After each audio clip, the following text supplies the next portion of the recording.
Listening, Unit 5, page 62b. 1. Many buildings came down, crushing and trapping people. 2. One technique is to reinforce concrete with steel. 3.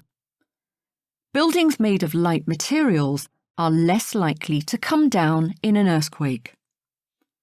4. Some bricks are cheap and walls made from them crack and collapse very easily. 5. Cheaper materials are better than nothing for poorer countries that can't afford anything else. Listening, Unit 5, page 62e. You will hear some students interviewing engineer Robert Weston. For questions 1 to 6, choose the best answer, A, B or C.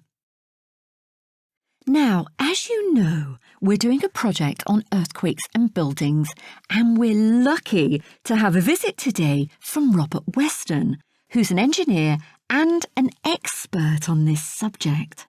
He's here to tell us about the latest information on designing buildings and how we can protect buildings from these disasters. Please welcome Robert.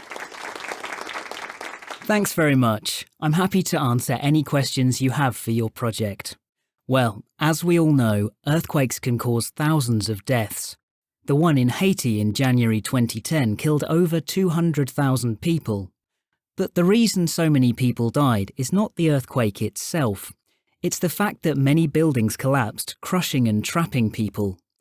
What interests me and other engineers is how we can build houses in developing countries that don't collapse during strong earthquakes. That's interesting. Now, has anyone got any questions? Put your hands up. Yes. Can you tell us? Are there any regulations when you construct buildings in richer countries? I mean, to make the buildings safe from earthquakes? Yes, there are. Modern concrete buildings are made stronger with steel, but this is expensive, so many poorer countries don't have the money for it. They just can't afford to pay for this. That's why engineers are looking at cheap solutions to protect buildings. So what sort of things are engineers developing? Well, one technique is to use more suitable building materials. Let's think about a country like Haiti. Roofs on houses are often made of heavy concrete, and this collapses easily if there is an earthquake. But engineers have discovered that metal roofs supported on wood are stronger. What other kind of materials are best then? We need to use materials that are as light as possible, because these are less likely to fall when the ground is shaking. In Pakistan, walls can be made from straw. Straw? Really? That's right. The straw is pressed into blocks, and then plastic netting holds the walls together. We put this on the inside of the wall. Of course, the outside of the wall is painted and looks completely normal. Is it true that some brick walls aren't strong enough if there is an earthquake? That depends. In Peru, they use a kind of brick which is locally produced and cheap to build walls. But these walls crack and collapse very easily. Again, plastic netting can hold these walls together better so that people can escape when there is an earthquake. So, Robert, what other local materials do developing countries use? Well, in India, engineers are using bamboo to make concrete stronger. And in Indonesia, they're trying to protect houses from underneath. They've put old tyres filled with sand under the building and then construct the house on top.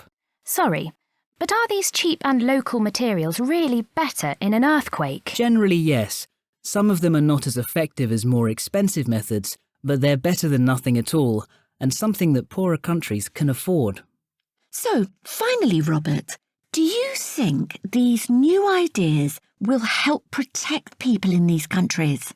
Well, I hope so, but so far progress has been slow. Some of these new types of houses have been built, but sadly many millions of people are still in danger. Well, let's hope that many more houses will be safer in the future. Robert, many thanks for coming to talk to us today. My pleasure.